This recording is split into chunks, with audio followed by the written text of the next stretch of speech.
très heureuse de vous retrouver sur ITV. Bienvenue dans votre journal, dans l'actualité de ce lundi 26 octobre. L'immigration clandestine qui a coûté la vie à une vingtaine de jeunes Sénégalais. Le phénomène reprend de l'ampleur et la responsabilité de l'État est fortement engagée, selon l'ancien directeur des Sénégalais de l'extérieur, Sory Kaba. Nouvel épisode dans la série de scandales fonciers. Plus de 100 familles de Kounoune Galap menacées d'expulsion de leur maison. Elle dénonce les actions d'une certaine famille Thioune. Les détails, c'est à suivre dans quelques instants. Dans l'actualité, il y a aussi cette manifestation prévue par les handicapés diplômés du Sénégal. Une fois de plus, ils vont investir les rues de Dakar pour exiger leur intégration dans la fonction publique. Ces membres dénoncent un système discriminatoire. Suivront ensuite les sports et comme tous les lundis, la page des sports justement, elle sera présentée par Pape Malik Jawa.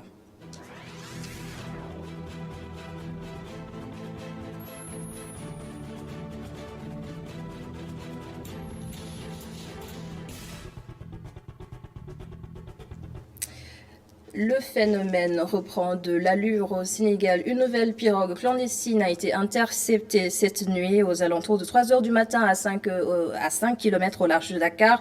Selon la Marine nationale, il y avait au moins 39 migrants à bord, secourus par un patrouilleur de la Marine nationale justement. La pirogue s'est renversée après une collision avec le patrouilleur de Sangomar et tentait de s'échapper selon un communiqué de la DIRPA. Une vingtaine de jeunes Sénégalais morts dans l'immigration clandestine. L'ancien directeur des Sénégalais de l'extérieur pointe la responsabilité de l'État du Sénégal, mais aussi de la société en elle-même. Sory Kaba recommande d'établir un document de politique nationale migratoire pour faire face Migima Ramdjaï. Des Sénégalais dans l'espoir de réussir périssent en pleine mer. Un phénomène pas du tout nouveau, mais la recrudescence ces dernières semaines inquiète. Pour comprendre l'ampleur de ce fléau, l'ex-directeur des Sénégalais de l'extérieur pointe du doigt la situation mondiale marquée par la pandémie de la Covid-19. Les jeunes ont bien compris que dans une moindre mesure, il y aura moins de contrôle par la voie maritime. D'autant plus que la route migratoire qui les menait vers la Libye est carrément fermée. Conséquence, ils ont commencé à arpenter de nouvelles voies, notamment la voie maritime. Et c'est au regard du fait que la pandémie a plus ou moins calmé les uns et les autres qu'ils ont pensé qu'en prenant la voie maritime, ils peuvent arriver à bonne destination. Et c'est parce qu'ils ont la bonne information, ils sont suffisamment intelligents et ils ont également des moyens, parce que ce n'est pas la migration qui migre, parce qu'il faut au moins payer celui qui te transporte. Et ce que tu payes, à mon avis, peut faire l'objet d'un micro-projet. Pour Sory Kaba, l'État du Sénégal est le principal responsable. Je la reconnais, la responsabilité de l'État engagé. Parce que comme il est consacré dans notre Constitution, l'accès à l'emploi doit être garanti par l'État. Et que tout jeune qui a l'âge de travailler doit trouver un emploi. C'est ce que dit la Constitution. Donc si un jeune ne trouve pas de l'emploi, ou si un jeune est à la recherche d'une perspective beaucoup meilleure que ce qu'il a dans son environnement de vie, il est évident que la responsabilité de l'État est engagée. Mais également la responsabilité des parents, la responsabilité de la société toute entière. Et c'est pour cette raison, parmi les solutions à préconiser, l'information, la communication, la sensibilisation sont les meilleures armes. Que chacun soit mis devant sa responsabilité et que tu la prennes entièrement. La question de l'emploi est aussi au cœur. Pour l'ex-directeur des Sénégalais de l'extérieur, il faudra miser sur l'employabilité.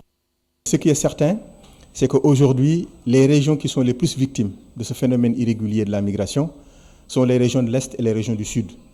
Si on considère les régions du centre, le phénomène est moins accentué. Et pour ces régions, pourtant, il y a des potentialités à exploiter. Ce qui veut dire que donc aujourd'hui, il nous faut une approche durable, comme je l'ai dit, mais qui intègre l'ensemble des acteurs dans une solution purement africaine, mais pas une solution européenne. Et que nous puissions battre en brèche les idées reçues et les clichés qui intègrent ce phénomène-là et qui, en fin de compte, nous tirent vers le bas. Autre solution efficace, selon Sory Kaba, la mise en œuvre du document de politique nationale migratoire. Employabilité. Madame. Et toujours à propos de l'immigration clandestine, voici l'appel de Seydi Gassama de Amnesty International. Sensibiliser davantage les jeunes et créer plus d'emplois. Un message lancé aux autorités et recueilli par Aminata Ba. Nous avons travaillé dans les régions du Sénégal oriental, Kédougou, Tamba, les régions de la Casamance, qui constituent les principaux points de départ. C'est de là que viennent les candidats au départ, même s'ils prennent parfois le départ en Bourg ou à Saint-Louis, mais le plus grand contingent venait de ces régions-là. Nous constatons une nouvelle recrudescence des départs. Il faut engager évidemment la réflexion, pourquoi les jeunes partent, pourquoi ils sont prêts à prendre autant de risques pour partir, et essayer de trouver une solution. La solution, ce n'est pas forcément la question de l'emploi. La question de l'emploi, elle est centrale. Mais nous avons vu des enseignants laisser leur poste au Sénégal et prendre la pirogue. Nous avons vu des gens qui avaient une très bonne situation au Sénégal laisser et prendre les pirogues. Il y a manifestement un appel, n'est-ce pas, d'air qui continue justement à appeler les Sénégalais à aller vers l'Europe, pensant que c'est l'Eldorado. Évidemment, il faut non seulement créer des emplois pour les jeunes, mais il faut aussi les informer pour qu'ils sachent que l'Eldorado n'existe plus nulle part au monde. Amnesty International évalue les impacts dévastateurs de la pandémie de Covid-19 sur la démocratie et sur le fonctionnement des institutions étatiques. À l'issue de cet exercice, l'organisation compte définir des stratégies de protection des droits humains. Aminataba, compte rendu. Amnesty International Sénégal passe au peigne fin l'impact des décisions des pays de l'Afrique de l'Ouest depuis le début de la pandémie de Covid-19 sur les droits humains. D'examiner toutes les ingérences et les restrictions qu'on a pu constater dans de nombreux domaines, dans le domaine de la liberté de la presse, de la liberté d'opinion, d'expression, dans les lieux de privation de liberté, dans le fonctionnement même des institutions démocratiques, dans l'exercice du droit de chacun à la sûreté, à ne pas faire l'objet de torture, de traitements inhumains et dégradants, et de voir donc très concrètement quelles sont ces ingérences et ces restrictions. Est-ce qu'elles ont été réalisées en conformité avec les lois d'exception qui ont été votées par les États? Est-ce qu'elles poursuivent toutes un intérêt, un but légitime? Et enfin, et surtout, est-ce qu'elles sont toutes proportionnées à ce but légitime? L'organisation entend proposer des stratégies pour préserver les droits humains dans ce genre de contexte. Aujourd'hui, nous voulons, avec nos collègues de la sous-région, réfléchir ensemble sur ce qui a été fait, quelles sont les recommandations qu'il faut faire pour qu'évidemment on puisse améliorer la situation lors des prochains événements similaires. J'espère qu'il n'y aura pas une deuxième disons, résurgence de l'épidémie ici, parce qu'en ce moment, en Europe, on est en train de reconfiner. Espérons qu'on n'arrivera pas à cette situation ici. Mais très certainement, il y aura d'autres situations qui vont amener l'État à proclamer l'état d'urgence. En ce moment-là, les leçons qu'on a tirées de cette situation-là pourraient servir. Amnesty International Sénégal a organisé ce colloque de 2 jours pour obliger les États d'Afrique de l'Ouest à respecter leurs obligations sur la liberté d'expression et les droits humains. Merci Aminataba. En plus bref, les réactions et actions se multiplient suite aux propos polémiques d'Emmanuel Macron. Abdou Karim Gueye Khouroum Khakh et sa bande ont été arrêtés alors qu'ils manifestaient contre ces déclarations du président français. Selon leur avocat maître Khourey Chiba, les membres de Nitudug sont poursuivis pour troubles à l'ordre public. Et c'est l'un des titres de ce lundi, un nouveau scandale foncier à Kounoune Galap. Plus de 100 familles menacées d'expulsion de leur maison. Et pourtant, ces habitants disent avoir légalement acquis ces terrains. Ils accusent la famille d'Ibril Detitchoun d'être à l'origine de ce projet de démolition. Les détails avec Babacar Seck. Les populations de Kounoune Galap vivent dans l'inquiétude. Selon elle, les héritiers de la famille Djibril Detitchoun revendiquent 20 hectares dans le village alors que le site est déjà occupé. Depuis 2005, Kounoune Galap, qui était un havre de paix, vit une situation dramatique, voire insurrectionnelle. En effet, une famille est en train de tout faire pour détruire ce village en faisant main basse sur une assiette de 20 hectares. Il ne peut pas y avoir 2 délibérations sur un même site, selon les habitants de Kounoune qui soupçonnent une complicité des services de l'État. Imaginez-vous bien, à Dakar, à Kounoune où nous sommes, comment peut-on affecter de manière délibérée une assiette de 20 hectares à une seule famille sur des terres déjà entièrement occupées? Alors, il y a un problème. Avec la complicité des domaines, ils se sont fait établir des plans avec des attestations de bail pour certains et Pour la plupart, ils ont des attestations de bail qu'ils ont déjà commencé à vendre comme de petits pains. Les populations interpellent directement le chef de l'État sur ce qu'elle appelle l'escroquerie foncière qui règne dans la commune de Bambilor. Kounoune et Bambilor sont devenus le Far West du Sénégal. Ici, ce n'est pas la ruée vers l'or, mais c'est la ruée vers la terre. Et ça ne passera pas. Toutes les populations sont là aujourd'hui pour le manifestation. Et ça ne passera pas. Donc nous disons halt, nous disons stop. Nous sommes des citoyens, nous occupons régulièrement nos terres et l'État du Sénégal a le droit et le devoir de régulariser ces populations-là qui sont là assises sous une poudrière. Sur 300 familles, plus d'une centaine a déjà été assignées en expulsion et en démolition. Cependant, les populations de Kounoune Galap ont fait savoir qu'elles ne se laisseront pas faire. En jargon militaire, on dira que la zone a été sécurisée. Les autorités militaires du camp de Tcharoy ont érigé un mur de clôture qui vient enclaver davantage le quartier. La goutte d'eau de trop, les habitants sont mécontents. Mamadou Lamine Fati. Tcharoy va mal. Les seules infrastructures sociales de base sont maintenant enclavées dans le camp de Tcharoy. Sans oublier le manque de passerelles dû au projet TER.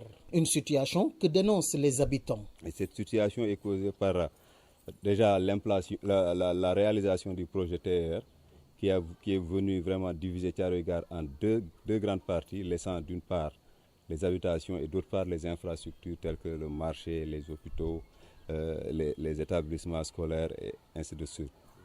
Et sans prévoir de passerelle sur cette partie du tracé. Et l'autre aspect, c'est récent, c'est par rapport au mur de clôture érigé par les autorités militaires qui ont décidé de fermer complètement le camp militaire à travers un mur de clôture. Et pourtant, depuis les années 2000, la zone en tant que telle est une zone spéciale d'aménagement qui regroupe actuellement beaucoup d'infrastructures sociales de base. Et à partir de ce décret, on a vu que des infrastructures telles que l'hôpital, le lycée, les établissements scolaires et d'autres infrastructures telles que le centre polyvalent, la maison de la femme. Donc, toutes ces infrastructures sont érigées dans cette enceinte.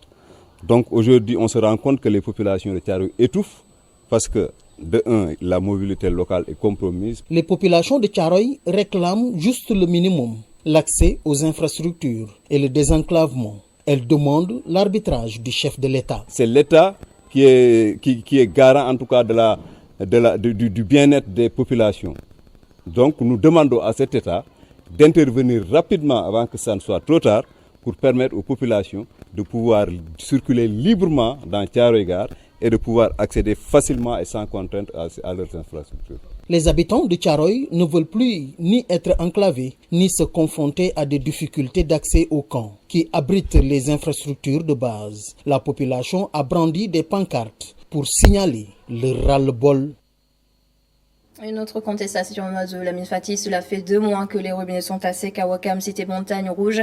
Pour trouver de l'eau au quotidien, c'est la Croix et la Bannière, un véritable calvaire. Et ces Sénégalais impactés par cette situation de pénurie se sont confiés à nos reporters Aïssa Toujak et Cédina Baye. Des récipients attendent l'arrivée des camions citernes. Nous sommes à Ouakam, Montagne Rouge. Ici, les populations vivent une pénurie d'eau depuis 2 mois. Jusqu'à maintenant, toutes les maisons n'ont pas d'eau. Toutes les maisons n'ont pas d'eau. Pendant 2 mois, ça c'est regrettable. Après, tu payes des factures de 30 000. Hein? On est dans quel pays? Mais Dana, ça suffit. Je payais 7 000 francs. Après, tu amènes des factures de 30 000. Je vais le payer. Hein? Mais tout ne me coupe pas mon nom. On n'a pas d'eau ici. On est tellement fatigués pendant 2 mois. Avec cette forte canicule, les habitants de Ouakam crient au secours et appellent les autorités à trouver une solution rapide. Mais ça fait 2 mois que nous toquons bien. C'est vraiment difficile. Ce que nous vivons est insupportable. Lorsque la citerne arrive, tout le monde se rue dessus, comme si nous n'étions pas au Sénégal. Nous demandons l'aide du président de la République par rapport à ce manque d'eau qui devient insoutenable. Nos voisines sont là, elles ne peuvent pas préparer leur repas au bon moment. Elles ne mangent que vers 4h, 5h à cause de ce manque d'eau. Nous espérons que Dieu nous aidera. Ouakam vit cette pénurie depuis plusieurs semaines et sans explication. C'est vraiment difficile et nous n'avons aucune explication face à ce manque d'eau. Cela fait très longtemps et personne ne peut nous expliquer pourquoi. Ceux qui viennent prendre le relevé ne peuvent nous donner d'explications et lorsqu'on reçoit notre facture, ces agents-là non plus ne peuvent nous expliquer ce qui se passe. C'est vrai, nous recevons la citerne, mais cette eau est inutilisable. On ne peut ni la boire ni l'utiliser pour manger. On peut l'utiliser juste pour les toilettes et nettoyer. Des perturbations dans la distribution de l'eau sont notées à Ouakam Komiko et dans certains quartiers de Dakar. Les habitants demandent une solution définitive à ce problème récurrent. Le rendez-vous, c'est vendredi prochain. L'Association des handicapés diplômés du Sénégal va manifester dans les rues de Dakar. Ses membres réclament leur intégration dans la fonction publique sénégalaise et il s'agit d'une vieille revendication. Leur complainte exprimée par le secrétaire général de l'association, Joseph Demba, qui répond à Souleymane Meng. Nous rappelons à Madame le ministre de la fonction publique son devoir d'exécutante de la recommandation du chef de l'État sur la question de l'emploi des diplômés handicapés. Sans prétention aucune de notre part, nous estimons que s'il y a des priorités dans ce pays, nous en faisons partie. Non parce que nous sommes plus pressés que qui que ce soit, non parce que nous sommes les seuls à avoir étudié et obtenu des diplômes, mais tout simplement parce que nous sommes des citoyens de ce pays et que nos droits et devoirs, c'est ici que nous pouvons les exercer. Ce que nous réclamons est un droit fondamental pour tout citoyen et c'est à notre humble avis un pilier essentiel pour permettre donc à tout citoyen de participer à la construction de son pays à son niveau. Nous avons donc fait une partie de notre devoir qui est de se former et de se construire une conscience sociale et citoyenne. Donc, nous réclamons le droit d'être recrutés pour achever notre participation à la construction de l'édifice Sénégal.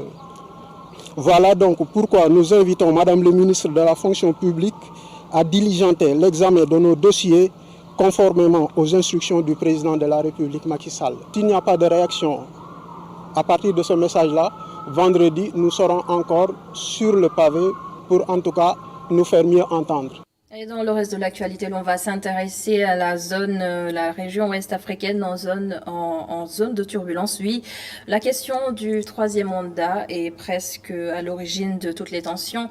L'écrivain Felwine Sarr analyse ces conflits politico-sociaux. Il répond à Diakatiam. C'est déplorable et regrettable que nous en soyons encore à devoir être dans le chaos quand on doit transmettre le pouvoir. C'est définitivement une question que nous devons régler. 2 mandats, on rend le tablier. Ce qu'on n'a pas fait pendant 2 mandats, on ne le fera pas. On laisse la place à d'autres, la démocratie respire. Et c'est une avancée fondamentale de nos sociétés, de ne pas s'accrocher au pouvoir. Et c'est regrettable ce qui se passe en Guinée. C'est inquiétant, la Côte d'Ivoire. Et la sous-région, elle traverse une zone turbulente. Et les avancées qu'on a connues autour des années 2000, on a l'impression qu'on est en train de régresser. Autour des années 2000, beaucoup de successions de pouvoir a été apaisées. Le Bénin faisait figure de bon exemple, le Sénégal, etc. etc.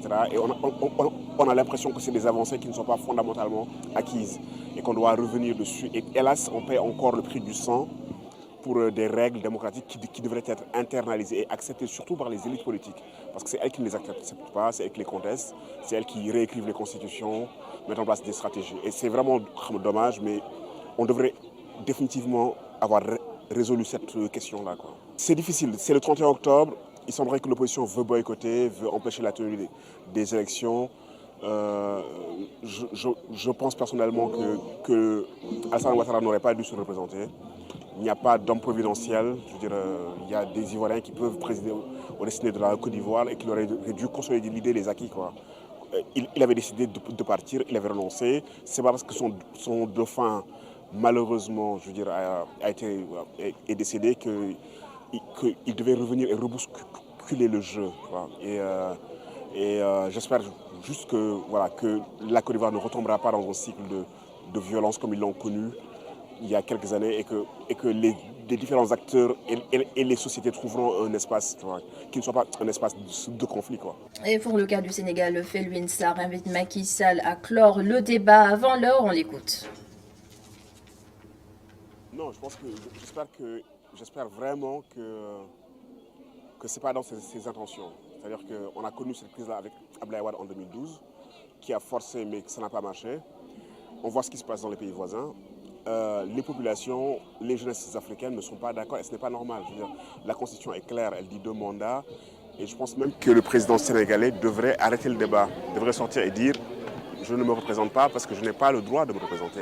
Et ne pas laisser certains de ses partisans amener la question, en faire même une question que l'on débat, alors qu'en principe on ne doit pas en débattre. On doit plutôt, lui et les gens de son camp doivent être plutôt en train de penser à l'après. À l'après, quoi, à comment ils existent à qui mettre à la place, à qui va porter leur couleur, et que tout le monde soit apaisé, et que les gens sachent qu'il y aura une respiration démocratique, et qu'il y aura de nouvelles têtes, et que c'est comme ça que les choses marchent. Donc je pense que, en tout cas, j'espère que l'actualité dissuaderait une telle velléité.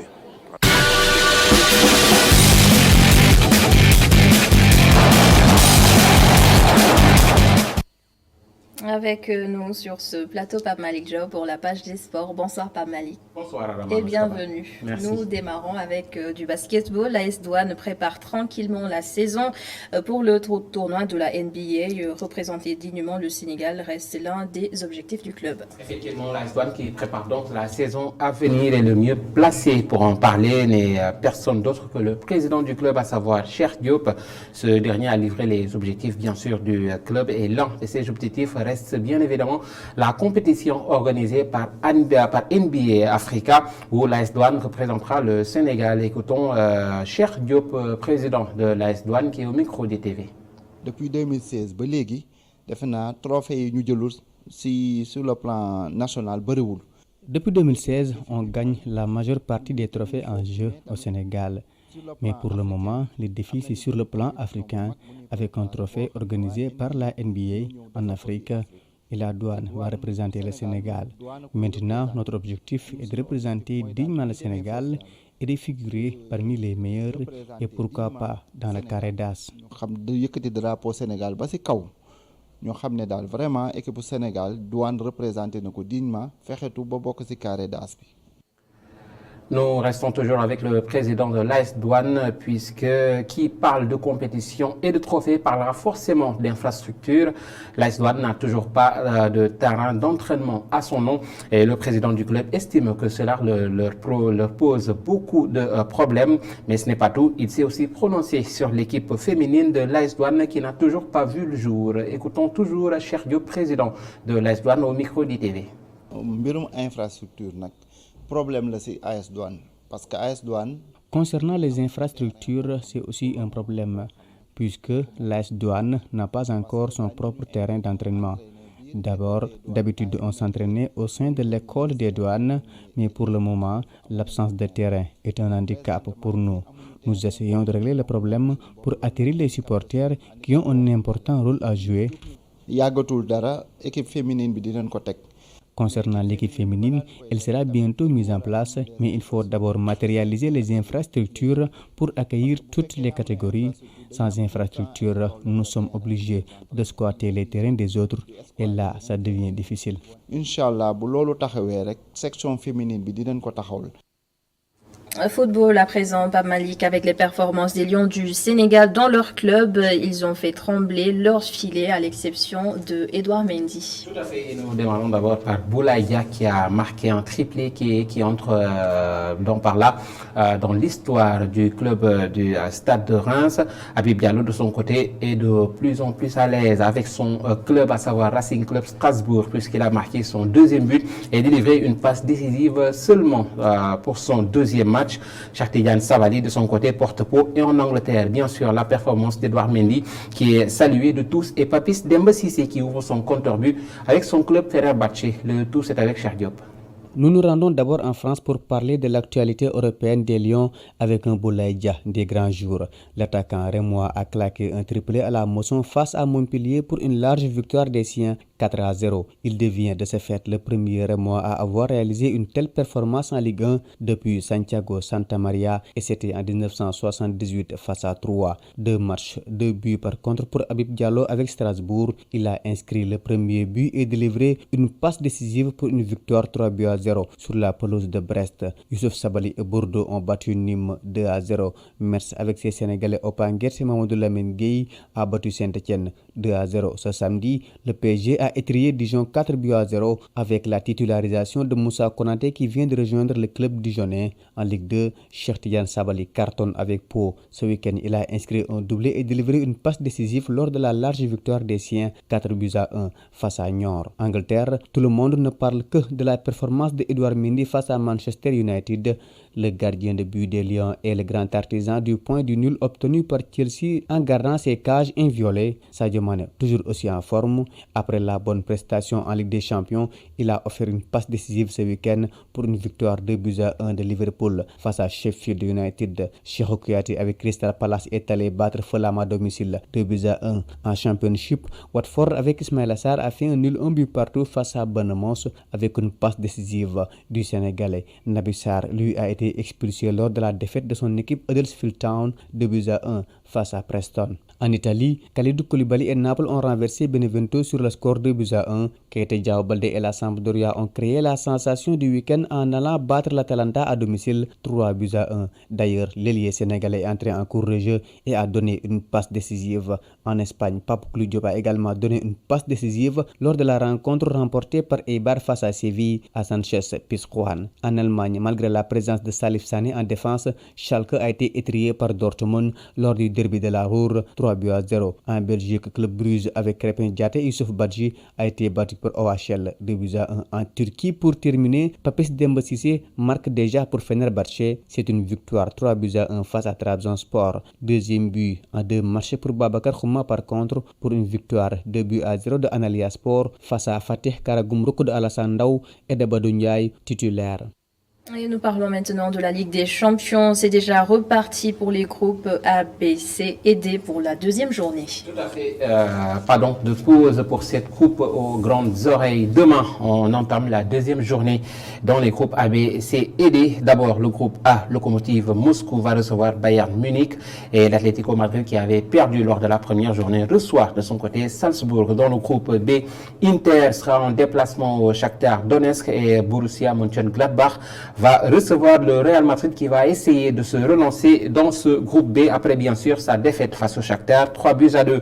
Dans le groupe C, Porto va accueillir Olympiakos et Marseille recevra Manchester City pour l'un des chocs de cette deuxième journée. Et enfin dans le groupe D, Atalanta Bergame recevra Ajax et Midtjylland sera en déplacement à Liverpool de Sadio Mané. En Europe, toujours 5 joueurs du Milan AC testés positifs au coronavirus. Tout à fait, être infecté par la Covid-19 et un coup d'arrêt pour un joueur.